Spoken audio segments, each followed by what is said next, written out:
Hey guys, welcome back to a new video, and today I want to show you guys another car I picked up, and we're going to be working on it just for a little bit because we're just going to be changing out the brake pads. But let me show you what I got. So I picked up a Lexus ISF, and this one is a 2008, and this thing has a beast of a motor. This has a V8 in it. If you guys don't know what an ISF is, it's basically the highest trim model of the IES because it has a V8 with Brembo brakes and rear-wheel drive, about roughly 472 horsepower, I believe. I could be wrong, but since this is 2008, this should be the entry level or the first year of the ISF, and this is amazing. Like, I'm so happy that I finally own this. And so what did it come with when I first bought it? So when I bought the car, it already came with VLAN headlights and tail lights, some 20-inch forged wheels, which I'm gonna be removing because I found a set of stock wheels, ISF stocks here, that I'm gonna be throwing on. So I have extra tires coming in very soon. It also has a muffler delete, and I just took off a duckbill because I want to redo this whole entire thing because there's a lot of damages right here from the previous owners. And then it had a carbon fiber diffuser, which I took off. I'm gonna be selling that too. It also has an engine intake, cold air intake. The car is currently heavily tinted. We got tints in the front and including the front windshield. But so far, everything inside the interior is all very well kept and good condition. I mean, for 2008, it actually is very decent for its condition. Right? I don't expect like pitch perfect, you know, seats or anything like that. As long as there's no rips or anything like that, no dash cracks or anything, we should be good.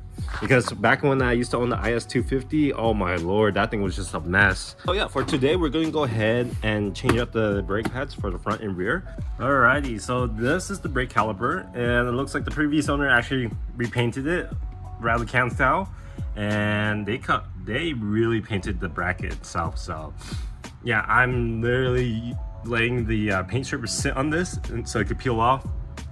So in order to remove this component, in order to get to the brake pad, you're gonna hammer this stud out right here. So this is gonna cause tension. This little piece of metal right here is causing tension to these pins right here. So if you can just push it on the top to release the tension. So you can go ahead and hammer that out with a screwdriver and a hammer. And then you're gonna be loosening up this bolt right here. I think that's a 12mm bolt. Once that's loosened, then go ahead and just leave that on the ground. And then you can get a flathead to take up this middle pin right here. And then you just pull it out, and then this whole entire assembly will come off, and then you can take out the brakes.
All right, so that's how you go ahead and change the front brake pads for the front calipers.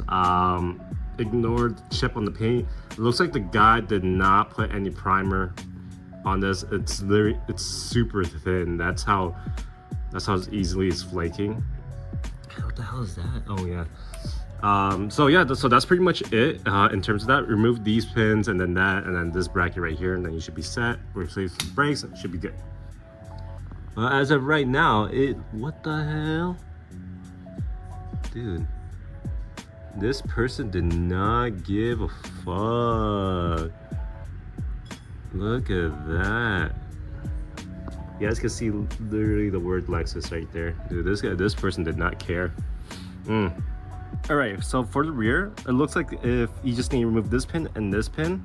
Well, first you're gonna remove one pin first to release the tension on this, and then once the tension from this bracket is off, then you can hammer this one out. So this one should be a little bit more quicker because it's not big as the one in the front, but since he looks like he painted this too, I'm gonna have to strip it as well.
Nope, that's pretty much it in terms for changing out the brakes. But overall, so yeah, I can't wait to throw on stock wheels and get tires, and I have to get new lug nuts overall. Basically, this car is just a restoration daily. Nothing too track or anything. I don't want to go overboard with this modification on this car specifically, since it's too rare. Like I'm talking about like super rare. I'm not sure if I will be making more content for this car, but to fix it up and everything and restore it, yes, but modification wise, not really. Okay, so everything is gonna be focused on the accurate TL. Okay, hope you guys enjoyed today's video, and peace out.